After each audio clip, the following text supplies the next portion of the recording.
आप सभी पत्रकार साथियों को जय हिंद, नमस्कार, आदाब।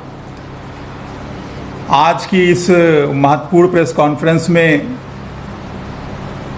कल जो बरेली के अंदर घटनाक्रम हुआ है उस संबंध में आपसे कुछ महत्वपूर्ण वार्ता करनी है, जिसके लिए यह प्रेस कॉन्फ्रेंस आयोजित की गई है। दरअसल पिछले कई महीनों से, या यूं कह लें कि जब से केंद्र के अंदर भारतीय जनता पार्टी एनडीए की सरकार वापस आई है, उसके बाद से लगातार, चाहे आप उत्तर प्रदेश की बात करें, चाहे राष्ट्रीय राजनीति की बात करें, कई सारे मुद्दे ऐसे सामने आए जिसकी वजह से सूबे के अंदर योगी आदित्यनाथ जी की सरकार और केंद्र के अंदर मोदी जी की सरकार कटघरे में खड़ी हुई, जनता के सवालों का जवाब देने में नाकाम साबित हुई। अभी हाल ही में जिस तरीके से वोट चोरी का मुद्दा पूरे देश के अंदर हाहाकार मचाए हुए है, मतदाताओं के अंदर आक्रोश है, मतदाताओं के अंदर गुस्सा है कि उनके वोट का घोटाला करके, उनके वोट की चोरी करके, उनके वोट पे डकैती डालकर जिस तरीके से भारतीय जनता पार्टी लगातार सरकार बना रही है, उससे लोगों के अंदर एक आक्रोश था, एक गुस्सा था, जो आप बिहार के अंदर साफ साफ देख रहे थे, स्पष्ट तौर से देख रहे थे। चाहे उत्तर प्रदेश के अंदर पेपर लीक होने का मामला हो, अगर पेपर लीक होने का हम जिक्र करने लग जाएं तो एक के बाद एक खाली एग्जाम का नाम लेते जाएं तो शायद एक आध एग्जाम उन्होंने सही तरीके से करा लिया होगा, लेकिन ज्यादातर इम्तिहानों के पर्चे लीक हुए, जिसकी वजह से नौजवान छात्र के अंदर नाराजगी है, लोग सड़कों पर हैं। भर्तियों का जिक्र करें तो एक भी भर्ती ये ढंग से पूरी नहीं कर पाते हैं, उसकी वजह से लोगों के अंदर आक्रोश है। अभी खाद का संकट पूरे उत्तर प्रदेश के अंदर देखा गया कि गांव-गांव में, गली-गली में, जिले-जिले में, तहसील-तहसील में खाद को लेकर किसान परेशान रहे, आंदोलनरत रहे, अपनी आवाज उठाते रहे, पुलिस की लाठियां खाते रहे, मुकदमे झेलते रहे, जिसकी वजह से सरकार के खिलाफ एक माहौल उत्तर प्रदेश के किसानों के दरमियान बना। ऐसे तमाम मुद्दे हैं। अभी लेह लद्दाख के अंदर, उत्तराखंड के अंदर नौजवानों के अंदर जो आक्रोश दिखा भारतीय जनता पार्टी के खिलाफ, केंद्र सरकार के खिलाफ, उससे भारतीय जनता पार्टी सख्ते में आ गई थी, परेशानी में आ गई थी, मुसीबत में आ गई थी। लेकिन बड़े अफसोस की बात है कि जब जब भारतीय जनता पार्टी परेशानी में आती है, भारतीय जनता पार्टी संकट में आती है, भारतीय जनता पार्टी जनता के सवालों का जवाब नहीं दे पाती है, तब तौकीर रजा जैसे लोग मंजर आम पर आते हैं और गोदी मीडिया के लिए एक टूल बनकर भारतीय जनता पार्टी के लिए एक आसान राजनीति का प्लेटफॉर्म तैयार करने का काम करते हैं, जो बेहद अफसोसनाक बात है। मौलाना तौकीर रजा जैसे लोग मुसलमानों के मसीहा बनकर आ जाते हैं, सो कॉल्ड मसीहा बनके, तथाकथित मसीहा बनके, जिनको मुसलमानों की परेशानी से मतलब नहीं, मुसलमानों की दिक्कतों से मतलब नहीं, लेकिन अपनी सस्ती लोकप्रियता के लिए भारतीय जनता पार्टी का एजेंडा सेट करने में लग जाते हैं। और यही हुआ कल बरेली के अंदर, जब इन सारे मुद्दों पर जिनका जिक्र मैंने अभी किया, उसमें भारतीय जनता पार्टी की चाहे केंद्र की सरकार हो, चाहे प्रधानमंत्री मोदी जी का जिक्र करें, चाहे योगी आदित्यनाथ जी की सरकार और उनका जिक्र करें, भारतीय जनता पार्टी का जिक्र करें, भारतीय जनता पार्टी की राजनीति का जिक्र करें, जब हर तरफ से भारतीय जनता पार्टी संकट में घिरी थी, जनता के बवाल का, जनता के उबाल का जवाब नहीं दे पा रही थी, तब तौकीर रजा ने एक आह्वान किया, आई लव मोहम्मद के नाम पर। मोहम्मद से हर कोई प्यार करता है। मैं पूरे दावे के साथ, पूरी गारंटी के साथ बात कह रहा हूं कि जिसने भी हजरत मोहम्मद सल्लल्लाहु ताला अलैहि वसल्लम की जिंदगी के बारे में पढ़ा, जिसने भी उनकी सीख के बारे में पढ़ा, जो भी उनकी जिंदगी के करीब आएगा, अपना रिसर्च करेगा, शोध करेगा, पढ़ेगा, जानेगा, समझेगा, वो मोहम्मद से प्यार करने लगेगा। कि इस बात की मैं गारंटी लेता हूं, क्योंकि ऐसी जो शख्सियत आती हैं वो किसी एक समुदाय विशेष के लिए नहीं आती, वो किसी एक जाति विशेष के लिए नहीं आती, वो किसी एक क्षेत्र विशेष के लिए नहीं आती। जबकि जो महापुरुष होते हैं, चाहे मोहम्मद सल्लल्लाहु ताला अलैहि वसल्लम का जिक्र करें, चाहे मर्यादा पुरुषोत्तम भगवान राम की बात करें, चाहे गौतम बुद्ध की बात करें, चाहे महावीर जैन की बात करें, चाहे ईसा मसीह साहब की बात करें, जितने भी महापुरुष आते हैं वो पूरी इंसानियत के लिए आते हैं, पूरी दुनिया के लिए आते हैं। और दुनिया में जितनी शय हैं, जितनी चीजें हैं, उन सब की भलाई और उन सब के उपकार के लिए आते हैं। लेकिन मोहब्बत का एक कौन सा पैमाना है? आप बताइए, आई लव मोहम्मद के नाम पर लोगों को मोहम्मद तौकीर रजा, जो मौलाना तौकीर रजा, उन्होंने एकजुट कर लिया, वहां पर इकट्ठा कर लिया, और उसके बाद पुलिस वालों का जो उन्माद वहां पर फैला, जिस तरीके से योगी आदित्यनाथ जी की पुलिस ने दमन किया, अब मौलाना तौकीर रजा साहब कहां हैं? और मैं तो सवाल करना चाहता हूं कि क्या जिस आहवान को उन्होंने किया था उसमें वो स्वयं मौजूद थे कि नहीं मौजूद थे? उनके परिवार का कोई व्यक्ति मौजूद था कि नहीं था?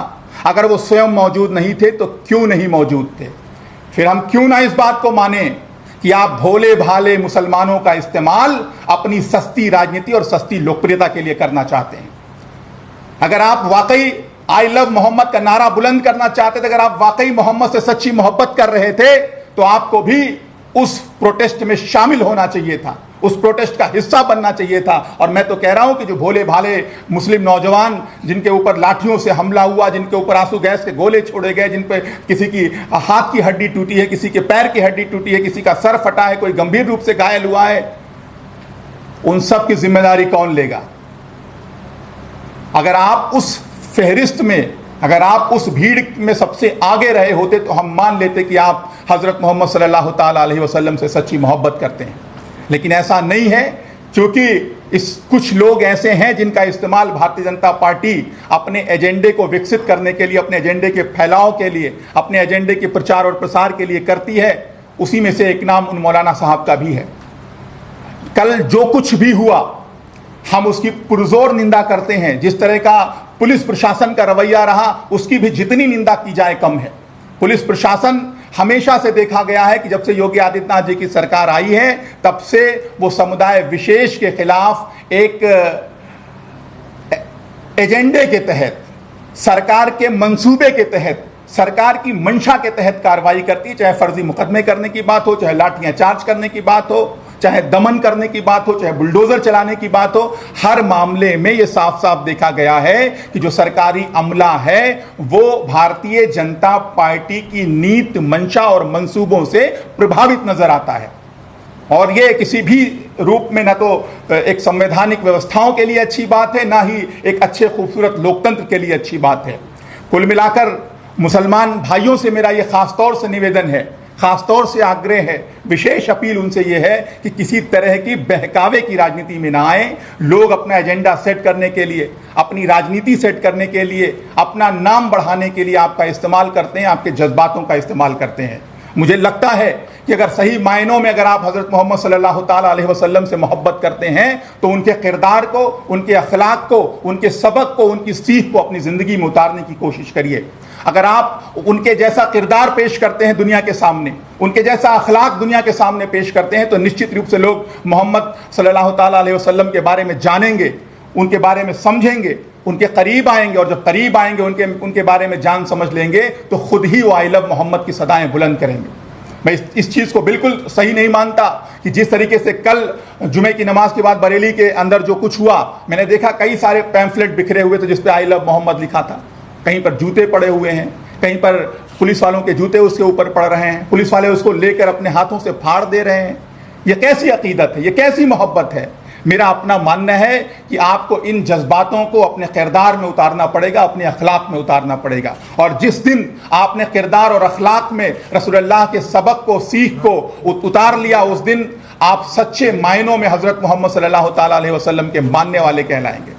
वरना यह माना जाएगा कि जिस तरीके से दूसरे लोगों ने धर्म का इस्तेमाल नफरत करने के लिए किया, उन्माद फैलाने के लिए किया, उकसाववाद फैलाने के लिए किया, धर्म के नाम पर लोगों को बांटने के लिए किया, समाज को तोड़ने के लिए किया, मैं ये आप सबसे गुजारिश करना चाहता हूं कि उस तरह की राजनीति का हिस्सा नहीं बनना चाहिए। आपको मोहब्बत का पैगाम पेश करना है। अगर मोहम्मद से आप मोहब्बत करते हैं तो दुनिया में मोहब्बत का पैगाम आपको आम करना है और नफरत को हराने का काम करना है। क्योंकि चाहे मोहम्मद की बात करें, चाहे मर्यादा पुरुषोत्तम भगवान राम की बात करें, दोनों दया के प्रतीक हैं, करुणा के प्रतीक हैं, एकता के प्रतीक हैं, भाईचारे के प्रतीक हैं, सद्भाव के प्रतीक हैं, बंधुत्व के प्रतीक हैं, समरसता के प्रतीक हैं। और इन जो इन शख्सियत के साथ अपने आप को जोड़कर देखेगा वो दुनिया में सिर्फ और सिर्फ मोहब्बत का पैगाम देने का काम करेगा, वो नफरत का पैगाम देने का काम कतई नहीं कर सकता। तो जिस तरीके से भारतीय जनता पार्टी के लोग आज मर्यादा पुरुषोत्तम भगवान राम का नाम बदनाम कर रहे हैं, सनातन धर्म का नाम बदनाम कर रहे हैं, हिंदू धर्म का नाम बदनाम कर रहे हैं, नारे तो मर्यादा पुरुषोत्तम भगवान राम जी के नाम का लगाते हैं, लेकिन जो उनकी करतूतें होती हैं, जो उनकी हरकतें होती हैं, जो उनका अखलाक होता है, जो उनका किरदार होता है, वो मर्यादा पुरुषोत्तम भगवान राम के चरित्र के बिल्कुल विपरीत होता है। तो इस बात का ख्याल दूसरे समुदाय के भी लोगों को रखना चाहिए कि कहीं ऐसा ना हो कि आप नाम तो मोहम्मद का ले रहे हो, लेकिन आपका जो काम है, जो आपका किरदार हो, अबू जहल का हो। तो इस बात का खास ख्याल मैं मुस्लिम समुदाय के लोगों से गुजारिश करना चाहता हूं कि वो रखें। और जिस तरह के राजनीतिक हालात हैं उसमें एक ही सहारा है, संविधान का सहारा।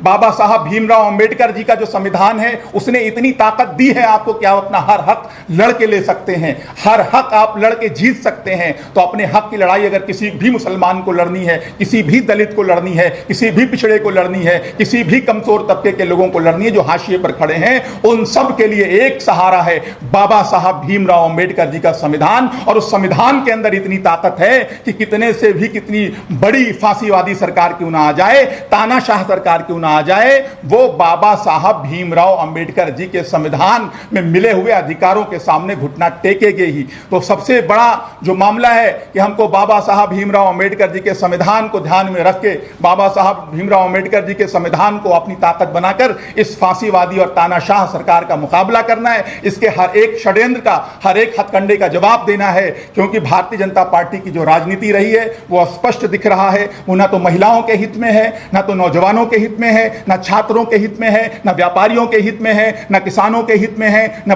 बुजुर्गों के हित में है। भारतीय जनता पार्टी की जो ओवरऑल राजनीति है वो नफरत की राजनीति है, वो फर्जी राष्ट्रवाद की राजनीति है, फर्जी देश प्रेम की राजनीति है, फर्जी धर्म प्रेम की राजनीति है, जो सिर्फ और सिर्फ पूंजीवादी ताकतों को मजबूत करने की राजनीति है, उससे इतर कुछ भी नहीं है। तो आम आदमी पार्टी लगातार भारतीय जनता पार्टी के जो काला बाजारियां हैं, जो उनकी काली करतूतें हैं, जो उनके भ्रष्टाचार है और जो उनकी नफरत की राजनीति का एजेंडा है, उसको उजागर करती आई है। आगे भी आम आदमी पार्टी पूरी मजबूती से, पूरी ताकत से भारतीय जनता पार्टी को उनकी नफरत फैलाने के हर एक मंसूबे में नाकामयाब करती रहेगी। इमरान जी, आपने एक सवाल उठाया कि जो प्रदर्शन होते हैं उसमें अगर तौकीर रजा होते तो आप इस प्रदर्शन को जायज ठहराते, क्योंकि अगर आप किसी से प्यार करते हैं तो उसको पोस्टर के जरिए दिखाने की क्या जरूरत है? देखिए, यही बात तो मैं बार बार कह रहा हूं कि धर्म को आज राजनीति का टूल बना लिया गया है।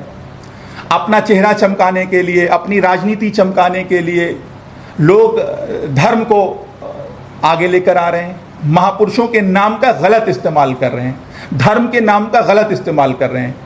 मर्यादा पुरुषोत्तम भगवान राम जी के नाम के नारे सबसे ज़्यादा लगाए गए इस देश में भारतीय जनता पार्टी के द्वारा, और भारतीय जनता पार्टी आज उसी नारे को लेकर सत्ता में आई, सरकार में आई। और आज कर क्या रही है? किसान अगर खाद मांगने जा रहा है तो उसको लाठी दे रही है, नौजवान नौकरी मांग रहा है तो लाठी दे रही है, बुजुर्ग अगर पेंशन के लिए परेशान है तो लाठी खा रहे हैं, मुकदमे खा रहे हैं।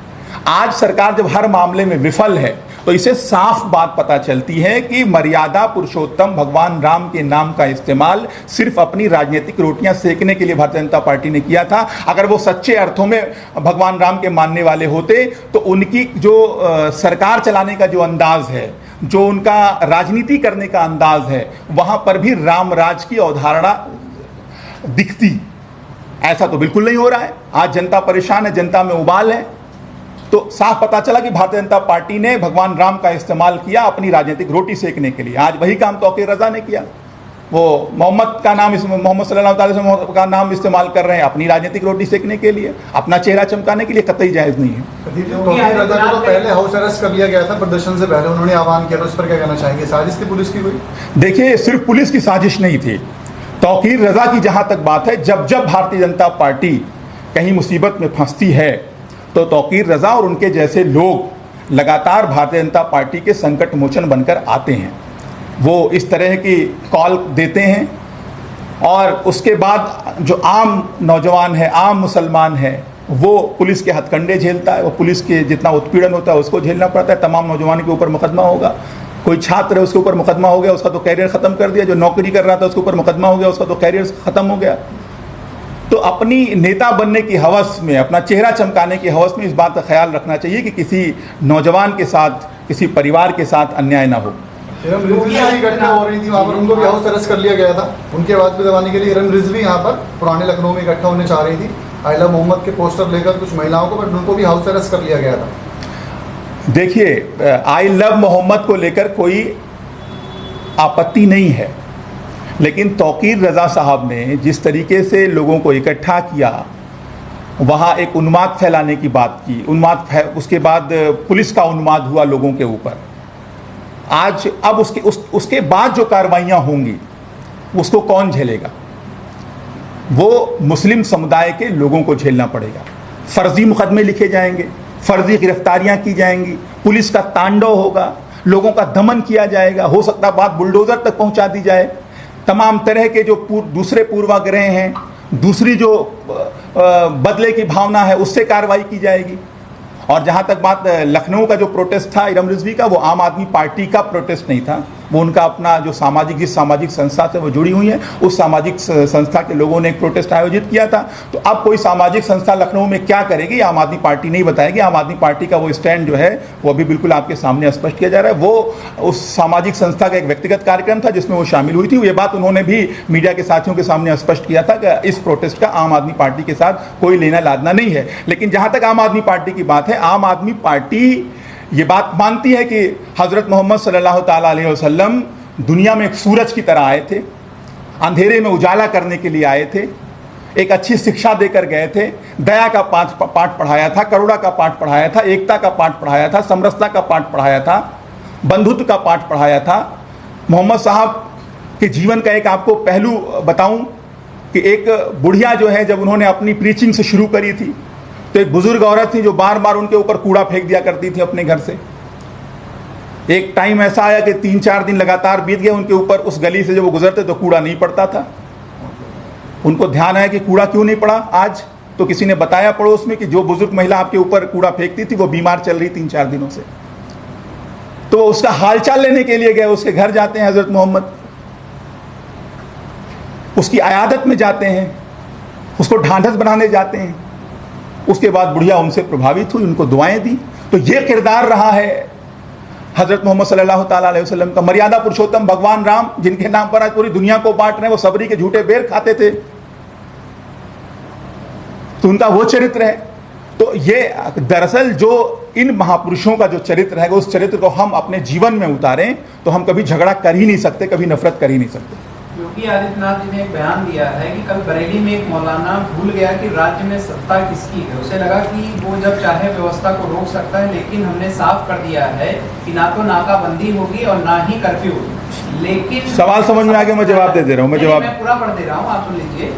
लेकिन हमने जो सबक सिखाया उससे आने वाली पीढ़ियां दंगा करने से पहले 2 बार सोचेंगी। इस बयान को आप कैसे देखते हैं? क्या ये मुख्यमंत्री का बयान है या फिर? देखिए, अब इस बयान से ही आप अंदाज़ा लगा लीजिए कि किस तरह की सेटिंग का मामला चल रहा है। जब क्या इसी तरह की मर्दानगी भरा बयान मुख्यमंत्री जी की तरफ से आ सकता है जब छात्र अपना सवाल करते हैं, जब नौजवान अपने रोज़गार का सवाल करते हैं, बेरोज़गारी पर, जब किसान खाद का सवाल कर रहे थे, तो क्या इसी मर्दानगी के साथ, इसी दमखम के साथ योगी आदित्यनाथ जी ने ट्वीट किया था या जवाब दिया था? पहली बात तो यह है। दूसरी बात यह है कि एक सेटिंग गेटिंग का मामला है। जब मूल मुद्दों के सवाल पर योगी आदित्यनाथ जी फंसते हैं तो वो कभी ओवैसी साहब का इस्तेमाल करते हैं, कभी वो तौकीर रज़ा जैसे लोगों का इस्तेमाल करते हैं। तौकीर रज़ा जैसे लोग सिर्फ एक टूल हैं जिनका इस्तेमाल गोदी मीडिया एक बेहतरीन प्लेटफॉर्म बनाने के रूप में करती है। भारतीय जनता पार्टी के लिए। इसीलिए ये सवाल उठ रहा है कि ऐसे मौक़ों पर जब क्या आज ही लोगों को हज़रत मोहम्मद सल्लल्लाहु ताला अलैहि वसल्लम से मोहब्बत हुई है? मोहब्बत हमेशा से थी, हमेशा है, हमेशा रहेगी। हम तो अपने बच्चों को कुर्बान कर दें उनके नाम पर ज़रूरत पड़ी तो। लेकिन ये भी देखने की ज़रूरत है कि वही हज़रत मोहम्मद सल्लल्लाहु ताला अलैहि वसल्लम अपनी ज़िंदगी में तमाम जंगों में शामिल हुए, लेकिन एक भी जंग का इनिशिएटिव अपनी तरफ से नहीं लेते हैं। तो क्या ये देखने वाली बात नहीं है, गौर करने वाली बात नहीं? हमेशा जितनी जंगें उन्होंने लड़ी अपने जीवन में, जिन जंगों में शामिल हुए, लड़ना कहना भी मैं उचित शब्द नहीं समझता हूं, जिन जंगों में वो शामिल हुए वो इस वजह से शामिल हुए कि डिफेंस मैकेनिज्म के तहत शामिल हुए। जब उनके ऊपर अटैक किया गया, उनके लोगों के ऊपर अटैक किया गया, तब वो जंग में शामिल होना पड़ा उनको। तो ये किरदार उनका है। भाजपा का क्या संयोजित बी टीम हो गई क्या तौफीक रजा? मैं तो कह रहा हूं कोई एक बार का मामला नहीं है। जब जब भारतीय जनता पार्टी फंसी है उत्तर प्रदेश के अंदर, नेशनल मुद्दों पर जब भारतीय जनता पार्टी फंसती है, तौकीर रजा और उनके जैसे तमाम लोग हैं जो जिनको उन्होंने पाल पोस कर रखा है और इसी काम के लिए इस्तेमाल करते हैं। आपने तौकीर रजा का नाम लिया, असदुद्दीन ओवैसी का नाम लिया, उनकी पार्टी का नाम लिया। कई बार आपका दावा है कि ऐसी चीजें हो चुकी हैं, कई बार मुस्लिम युवा उनकी बातों में आ जाते हैं। तो ऐसा क्यों होता है, चाहे वो हिंदू युवा हो या मुस्लिम युवा हो, इन नेताओं के बहकावे में आ जाते हैं और पूरा अपना कैरियर दांव पे लगा देते हैं, या फिर ऐसा क्यों होता है? देखिए, हिंदुस्तान के लोग भोले भाले लोग हैं, हिंदुस्तान के लोग बड़े अच्छे लोग हैं, बड़े सीधे लोग हैं, और उनका इस्तेमाल कभी धर्म के नाम पर, कभी महापुरुषों के नाम पर, क्योंकि हम लोग मोहब्बत करने वाले लोग हैं। हम अपने धर्म से मोहब्बत करते हैं, हम अपने धर्म के महापुरुषों से मोहब्बत करते हैं, हम अपने क्षेत्र से मोहब्बत करते हैं। तो हमारे अंदर जो तासीर है, जो सीरत है, वो मोहब्बत करने वाली सीरत है। और जो चालाक लोग हैं, नेता टाइप के लोग, जो इस टाइप के लोग हैं, जो सस्ती लोकप्रियता चाहते हैं, वो उसी मोहब्बत का नाजायज़ इस्तेमाल कर लेते हैं अपनी नफरत की राजनीति करने। बस इतनी सी बात है। सोनम वांगचुक को गिरफ्तार कर लिया गया है, एनएसए लगाया गया है। दिल्ली में आपकी पार्टी ने कल एक शांतिपूर्वक आंदोलन किया, यूपी में भी आप लोग क्या ऐसा कुछ आंदोलन की तैयारी कर रहे हैं? बिल्कुल, शीर्ष नेतृत्व का जैसा आदेश होगा उत्तर प्रदेश में वो किया जाएगा। लेकिन जो सोनम वांगचुक की बात है, उनके सारे मुद्दों में आम आदमी पार्टी उनके साथ खड़ी है, और नेशनल लेवल पे जो कॉल है उसमें आम आदमी पार्टी के जो हमारे राष्ट्रीय अध्यक्ष जी हैं, उन्होंने भी बिल्कुल क्लियर स्टैंड लिया है उनके पक्ष में, और उनकी सारी मांगें जायज़ हैं। और निश्चित रूप से आम आदमी पार्टी शीर्ष नेतृत्व अगर कुछ आदेश उत्तर प्रदेश के लिए आएगा तो हम लोग उस पर अमल करेंगे।